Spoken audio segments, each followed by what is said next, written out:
एक care taker रख लेते हैं, वो देखा करेगी इसे। मेधा को पति की बात जंच जाती है और वो केयर टेकर की तलाश शुरू कर देती है। एक दिन उन लोगों के घर एक महिला आती है जो दिखने में पढ़ी लिखी लगती है। जी, क्या काम है आपको? मैम, मेरा नाम स्नेहा है। आपका एड देखा केयर टेकर का। क्या मैं आपके यहाँ काम कर सकती हूँ? हाँ, क्यों नहीं, लेकिन आप तो अच्छे घर की लगती हैं, फिर नौकरी क्यों? दरअसल मेरे ससुराल वालों ने मुझे घर से निकाल दिया क्योंकि मैं माँ नहीं बन सकती और माता पिता भी नहीं है इस दुनिया में। तो अरे अरे, कोई बात नहीं, तुम लक्ष्य को ही अपना बच्चा समझो और यहीं रहना, और किसी भी चीज की जरूरत हो ना तो बता देना। नेहा खुशी खुशी लक्ष्य को संभालने लगती है। रात को जब मेधा घर पर आती है, अरे क्या बात है स्नेहा, तुमने खाना नहीं खाया क्या? अरे दीदी, आपका बेटा टाइम दे तब ना। अरे तो जब वो सोता है तब खा लिया करो। तब तो मैं इसके पास ही बैठी रहती हूँ। कोई मच्छर या कीड़ा काट ले लक्ष्य को तो अब आप पकड़ो, मैं खाना खा लेती हूँ। स्नेहा वहाँ से चली जाती है। बहुत ही अच्छे से ख्याल रख रही है ये लक्ष्य का। मेधा, इतना तो शायद तुम भी ध्यान नहीं देती। मेधा को पति की बात बुरी तो लगती है, लेकिन कुछ नहीं कहती। धीरे धीरे स्नेहा मेधा और उसके पति के साथ बाहर भी जाने लगी। सुनो, स्नेहा को भी बाजार ले चलते हैं, वो क्या है ना, लक्ष्य को देख लेगी जब तक मैं शॉपिंग कर लूंगी। हाँ हाँ चलो, वैसे मैं चाह रहा था कि लक्ष्य को लेकर हम दोनों ही चलते। क्या यार, तुम तो फ्री में इमोशनल हो जाते हो, कितना देख लेंगे हम दोनों मिलकर, ले चलो उसे। कार से निकलकर मेधा और लक्ष्य रोड क्रॉस कर रहे थे कि सामने से कार आ जाती है। मेधा का ध्यान नहीं होता, लेकिन स्नेहा तुरंत लक्ष्य को मेधा से छीन लेती है। मेधा गिर जाती है और कार मेधा को छूकर निकलती है, जिससे मेधा को खून आ जाता है। पति मेधा को हाथ देकर उठाता है। स्नेहा लक्ष्य को लेकर गले लगाई रहती है। थैंक्स स्नेहा, मैंने तो ध्यान ही नहीं दिया था कि कार आ रही है। स्नेहा का गुस्सा मालकिन पर टूट पड़ता है। अरे कैसी माँ है आप, अगर आज कुछ लक्ष्य को हो जाता तो मैं आपको कभी माफ नहीं करती। छोटा सा बच्चा है, उसे चोट लगती है तो पता है कितनी तकलीफ होती है। पति भी स्नेहा को देखने लगता है कि उसे क्या हो गया।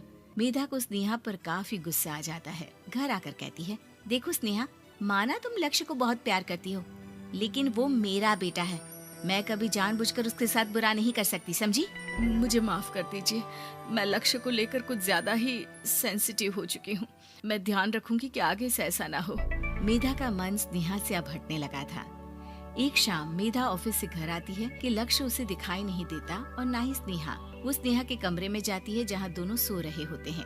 अरे स्नेहा, लक्ष्य को आज इस कमरे में क्यों सुला दिया? दीदी, मुझे नींद आ रही थी, ऐसे में उसे कमरे में अकेले लिटाना मुझे ठीक नहीं लगा। मेधा बच्चा उठाने लगती है कि स्नेहा टोक देती है।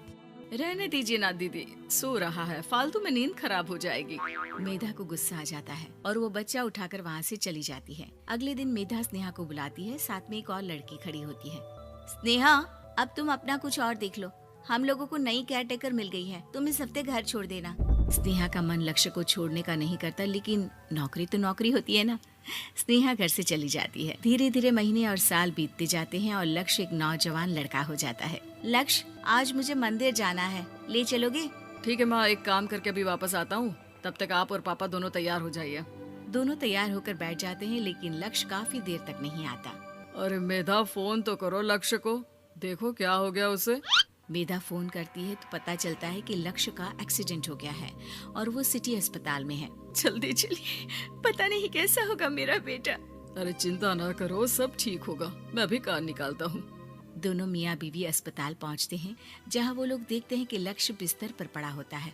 एक महिला इन्हें यहाँ लेकर आई है, वो वहाँ बैठी है, लेकिन फिलहाल तो आप लोगों को इनके लिए किडनी का प्रबंध करना होगा।